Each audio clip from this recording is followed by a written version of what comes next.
او بله یوه مهمه خبره چې اوس کار پرې روان دی او انشاءالله تعالی الله ته امید دی د مشرتابه سره هم په دې کې په اړیکه کې یو چې د مکاتبو او د مدارسو نصاب تر یوه حده پورې که موږ وتوانېږو د ابتدایي تر کچې پورې باندې موږ یو متحد نصاب جوړ کړو. دغسې نصاب چې هغې مدرسې د هغې نصاب نه یو شاګرد فارغېږي که دیني برخې ته ځي هم مشکل ونه لري او که یو عصري برخې ته ځي هم مشکل ونه لري.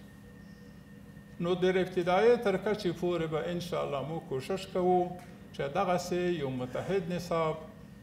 برابر کړو او ټولو ولایتونو ته یې ورکړو تر څو چې هغه شاګرد چې زموږ د دغې برخې څخه فارغېږي یا مکتب ته ځي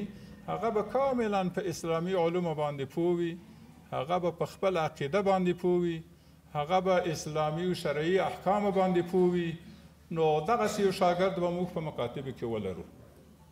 او که دغه شاګرد یوه دیني مدرسې ته ځي نو هغه به په کافي اندازه د عصري علومو څخه برخمن وي، عصري علوم به یې زده وي، تاریخ او جغرافیه به یې زده وي، فیزیک او کیمیا او بیولوژي به یې زده وي، ریاضي به یې زده وي. په ټولو برخو کې به هغه یو معیاري شاګرد وي او